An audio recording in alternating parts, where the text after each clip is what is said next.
लेकिन आज अपने मुंह से मोहन भागवत ने कह दिया कि देश में जो दलित लोग थे, देश में पिछड़ा लोग थे, उनकी हालात जानवर से भी बदतर थी। कि हमारे समाज के लोगों एक झांसा दे रहे हैं मोहन भागवत जी, और इसके पहले भी इन्होंने एक नया झांसा दिया था और इस देश में भगवान को बचाने का काम किया था। क्योंकि दुनिया जानती है जब भगवान बचेगा तो ब्राह्मण बचेगा, अगर भगवान नहीं बचेगा तो ब्राह्मण नहीं बचने वाला है। हमारे बेटियों को स्तन काटा है, हमारे बेटियों के तुम्हारे पुरखों ने देवदासी बनाया है।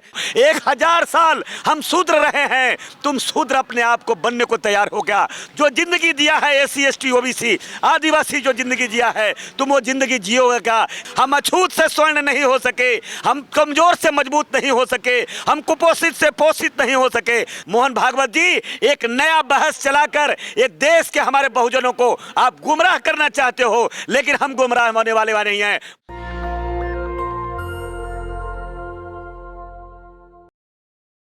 कि मोहन भागवत जी को मैं बधाई देना चाहूंगा कि जो लड़ाई हम लड़ रहे हैं और हम बताने का काम कर रहे हैं अपने बहुजन समाज के लोगों को, तो ये ब्राह्मणवादी मनुवादी लोग हम पर हमला कर रहे हैं, हम पर हमला कर रहे हैं और हमें देशद्रोही साबित कर रहे हैं। लेकिन आज अपने मुंह से मोहन भागवत ने कह दिया कि देश में जो दलित लोग थे, देश में पिछड़ा लोग थे, देश में जो शूद्र लोग जिनको सामाजिक बनावट में जिसको बनाया है, उनकी हालात जानवर से भी बदतर थी। तो मैं कह रहा हूं जानवर से बदतर थी, आप खुद स्वीकार किए और आप जानवर की तरह हमसे काम लिया, जानवर की संज्ञा ही नहीं दिया, जानवर से भी कम इज्जत दिया हमारे साथ, हमारे लोगों को। तो मैं बात आज कह देना चाहता हूं कि मोहन भागवत जी आप कहना क्या चाहते हो, आप क्या कहना चाहते हो, इस इशारे में ही हम अपनी बात को समझ रहे हैं। लेकिन बहुजन समाज को हम बताना चाहेंगे खासकर कि हमारे समाज के लोगों एक झांसा दे रहे हैं मोहन भागवत जी, ये झांसा दे रहे हैं और उस झांसे में मत पड़ना। और इसके पहले भी इन्होंने एक नया झांसा दिया था और इस देश में भगवान को बचाने का काम किया था। क्योंकि दुनिया जानती है जब भगवान बचेगा तो ब्राह्मण बचेगा, अगर भगवान नहीं बचेगा तो ब्राह्मण नहीं बचने वाला है। ये इशारा की रहा है। तो आज मैं खास करके कह देना चाहता हूं मोहन भागवत जी 2004 को देखते हुए चुनावी नरेंद्र मोदी का बैतरनी को पार करने के लिए, भारतीय जनता पार्टी को जिताने के लिए ये बिल्कुल ही एक लोक लुभावना ये बातें कर रहे हैं, लुभावन बातें कर रहे हैं कि हम उनके झांसे में आ जाएं कि मोहन भागवत जी दलितों को, पिछड़ों को, अकलियत के लोगों को समर्थन कर रहे हैं, सहायता करने आए हैं, ये बिल्कुल इक्वलिटी के पक्ष में। तो हम तो कहना चाहेंगे मोहन भागवत जी बताओ आप क्या चाहते हो, बताओ। आप अगर इस भारत में चाहते हो कि समानता आ जाए और हमारे ऊपर किए हुए जुर्मों का हिसाब किताब हो जाए, तो आप ब्राह्मण लिखना बंद करोगे क्या? आप अपने को स्वर्ण कहना बंद करोगे क्या? आप मुझे बताओ, इस देश में यकूत संपत्ति हमारे बहुजनों को लेकर हड़प करके बैठा है, क्या वो संपत्ति राष्ट्रीय संपत्ति करोगे क्या? मोहन भागवत कह दे, ये कहना शुरू कर दे कि ये भारत बुद्ध का देश है। मोहन भागवत कह दे कि बाबा साहब अम्बेडकर का देश है। मोहन भागवत कह दे कि ये देश संविधान का देश है और संविधान से हम चलाएंगे। मोहन भागवत तो कह रहे हैं, नरेंद्र मोदी जी का सलाहकार 8 दिन पहले बयान आया कि भारत के संविधान को बदल देना चाहिए। ये संविधान बदलने वालों पर हम भरोसा कभी नहीं करने वाले हैं। मोहन भागवत के क्या, अगर मोहन भागवत के आका भी आकर कहेगा हमें भरोसा नहीं होगा, हमें यही लगेगा कि कोई नया जुमला लेकर आया है। और ये सच्चाई है, एक नया जुमला है। ये बिल्कुल भटकाने के लिए, पिछड़े दलितों मुसलमानों को भटकाने के लिए ऐसा बयान दिया गया है। हम उनके झांसे में नहीं आने वाले हैं। 1000 वर्ष जानवर जैसी जिंदगी जीने का मजबूर किए हो, हमारे बेटियों को पर अत्याचार किए हो, हमारे बेटियों को स्तन काटा है, हमारे बेटियों के तुम्हारे पुरखों ने देवदासी बनाया है, हमारे बेटियों के साथ जो दरिंदगी का सीमा भी आप पार करके जो स्थिति बनाए हो, हालात बनाए हो, क्या उसका सलूशन कोई आपके पास है? उसका बदला हम कैसे ले पाएंगे? और बदला के हम पक्षधर नहीं है, हम भगवान बुद्ध को मानने वाले हैं, बाबा साहब के संविधान को मानने वाले हैं। लेकिन मोहन भागवत को जी को मैं खास करके ये कहना चाहूंगा, मोहन भागवत जी एक नया बहस चलाकर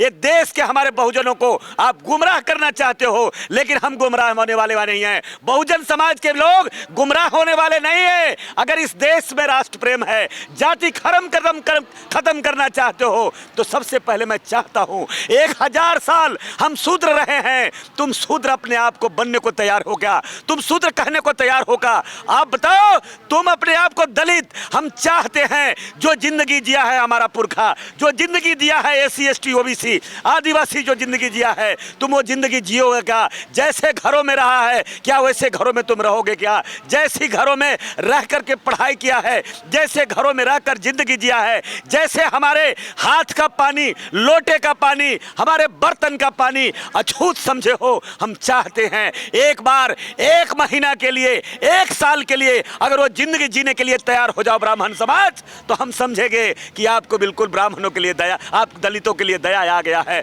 पिछड़ों के लिए दया आ गया है। कहीं ना कहीं आपको क्या लग रहा है, जो ये चुनावी स्टंट तो नहीं खेला जा रहा है, क्योंकि आगे 2024 का चुनाव है और दलितों और जो बहुजन समाज को अपने साथ ले रहे हैं एक उसके अकॉर्डिंग?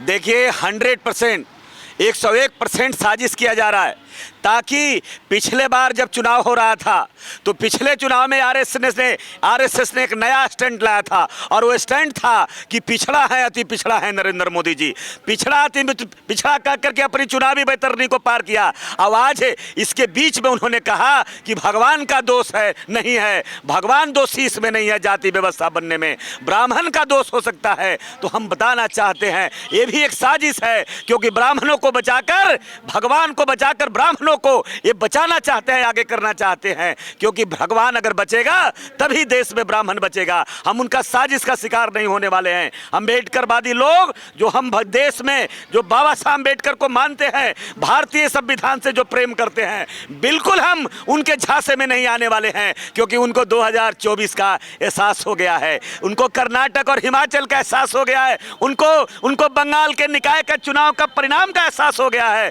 हमें अच्छी तरह से मालूम है कि एक नया खेल खेलना चाहते हैं। देखो आज G20 के बताओ, आज देश के लोगों आप बताओ, एम्स में कौन इलाज कराने आता है, लोहिया अस्पताल में इलाज कौन कराने आता है? ये पूरे भारत में ये मैसेज देना चाहते हैं प्रधानमंत्री जी। ये 20 देशों का जो सम्मेलन आप कर रहे हैं, क्या ये दुनिया में भारत का पहला सम्मेलन है? अगर 19वीं सम्मेलन कहीं हुआ होगा, मैं उसका परिणाम जानता हूं, 18वां सम्मेलन का परिणाम जानना चाहता हूं, 17वां सम्मेलन का परिणाम जानना चाहता हूं, और पहला सम्मेलन का भी जानता हूं। अब एक से 21 अगर सम्मेलन का कोई परिणाम नहीं आया भारत में, हम अछूत से स्वर्ण नहीं हो सके, हम कमजोर से मजबूत नहीं हो सके, हम कुपोषित से पोषित नहीं हो सके, तो ये जो अभी जो 20वां सम्मेलन जो करने जा रहे हैं, 20 का 20वां परिणाम क्या आएगा वो भी हमको अच्छी तरह से मालूम है। दुबई बना दिया है दिल्ली को। जो आप दिल्ली देख रहे हैं पत्रकार साहब, ये अलग दिल्ली है, ये नरेंद्र मोदी जी का दिल्ली है, ये मोहन भागवत का दिल्ली है, ये मनुवादियों का दिल्ली है, और एक दिल्ली है जो आप चलो उपनगरों में चल करके देख लो। हमारे साथ गए थे कुछ दिन पहले आप मीटिंग करने, एक और दिल्ली है जहां आज भी सड़कें नहीं है, एक और भी ऐसी दिल्ली है जहां आज भी गार्डन है लेकिन वहां पौधे नहीं है, मेंटेन नहीं है, कोई माली वहां नहीं है। एक और दिल्ली है जहां आज भी नाले नहीं है। एक और दिल्ली है जहां पूरे इलाका जिसको जे बोला जाता है, झोपड़पट्टी बोला जाता है, जिसको सेटलमेंट कॉलोनी बोला जाता है, जरा वो दिल्ली को भी एक बार देख लो। आप दो तरह का, जिस तरह से इस देश में कानून चलाया है, जिस तरह इसी तरह से दो तरह का दिल्ली भी बनाया है। एक दिल्ली जो बनाए है वो कनॉट पैलेस और संसद मार्ग का दिल्ली है, एक दिल्ली जो तुगलक रोड की दिल्ली है, एक दिल्ली है जो ये ऐसी दिल्ली है जहां बजट का 40% पैसा रोशनी देने में और उनको सुविधा देने में बनाया जाता है, और एक दिल्ली ऐसी है जहां कुछ को अंधेरे में रखा जाता है। एक दिल्ली वो है जहां कोई झाड़ू नहीं लगती है, कोई सफाई नहीं होता है। एक वो दिल्ली है, दो तरह का देश में दिल्ली चला रहा है। हम उस दिल्ली के लिए नहीं समर्थन चाहते हैं। हम चाहते हैं आप कुछ भी मत करो, G20 छोड़ दो, मुझे शूद्र ही रहने दो, मुझे नीच ही रहने दो, मुझे पिछड़ा ही रहने दो, मुझे दलित ही रहने दो, लेकिन हमारे संविधान को सलामत रखने दो। संविधान के साथ छेड़छाड़ अगर किया, संविधान को छेड़ने की अगर कोशिश किया, भारत सड़कों पर आ जा तो नानी याद आ जाएगी, बाप के घर में चले जाओगे। मैं बता रहा हूं, अरे बात आप रिकॉर्ड करके रखना कि नरेंद्र मोदी जी और भारतीय जनता पार्टी 150 सीट भी नहीं आएगा।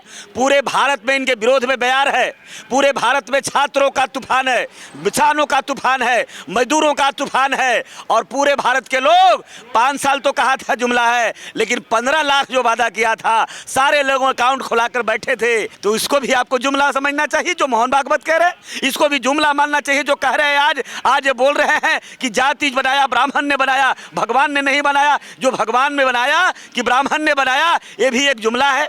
और जो बनाए हैं सच्चाई है। हम तो आज भी दंश झेल रहे हैं, हम तो आज भी अपमान की जिंदगी जी रहे हैं। जब समाज के लोग, जब बहुत सारे लोग इकट्ठा होते हैं और एक अपर क्लास का बेटा वहां आकर अपने को स्वर्ण कहता है और हमें शूद्र साबित करके जाता है, हम अपमान के घूंट पीते हैं। ये तो बाबा साहब का संविधान है जिसके सहारे हम जी रहे हैं और सर उठाकर जी रहे हैं और जीते रहेंगे, लड़ते रहेंगे, संविधान के लिए लड़ते रहेंगे। हमें 2024 में संविधान का देश बनाना है। आज डीयू के आंदोलन में बैठी है रितु सिंह, आज एक दलित की बेटी इंसाफ मांग रही है। मुझे बताओ अगर एक मीडिया ने उठाया होगा तो आप बताओ, दर्जनों सैकड़ों बेटियां, रेसलर बेटियों का बलात्कार करने वाला ब्रजभूषण का मामला अगर किसी मीडिया ने उठाया तो मुझे बताओ। अगर कानपुर देहात को किसी ने उठाया तो मुझे बताओ। आप बताओ, आज महीनों तक जलता रहा, अगर इस देश 91 दिन मणिपुर में आग लगा रहा, बेटियां निर्वस्त्र होती रही। ये मीडिया बिल्कुल आज सरकार के रखैल बन गया है। ये जो मीडिया है जो बिल्कुल गोदी, ऐसे लोग की गोदी में बैठा है जो इस देश में सामंती का रूप में बैठा है, जिनके अंदर न्याय व्यवस्था नहीं है, जिनके अंदर, ये अंग्रेजों ने भी कहा था और हमारे महापुरुषों ने भी कहा कि जो लोग, कुछ जातिवादी जो लोग बैठे हैं, इनसे न्याय की उम्मीद नहीं करना। और आज भी मैं कहता हूं जो सरकार है वो बिल्कुल संवैधानिक सरकार नहीं है, संविधान में विश्वास करने वाली सरकार नहीं है। हम इस सरकार को बिल्कुल काउंटर करते हैं, निषेध करते हैं। और नहीं, सरकार जो 2024 की जो सरकार बनेगी वो बहुजन सरकार और संवैधानिक सरकार बनेगी। पूरी बातचीत पे अपनी प्रतिक्रिया जरूर दे। कैमरा पर्सन आशीष के साथ नेशनल दस्तक दिल्ली। नेशनल दस्तक की आपसे गुजारिश है कि अगर इसको बचाना चाहते हैं तो नेशनल दस्तक को सब्सक्राइब करने के लिए रेड कलर के सब्सक्राइब बटन को दबाएं, फिर बेल आइकन की घंटी दबाएं। नेशनल दस्तक को बचाने के लिए बहुत जरूरी है कि हर खबर को शेयर करें, लाइक करें, कमेंट जरूर करें।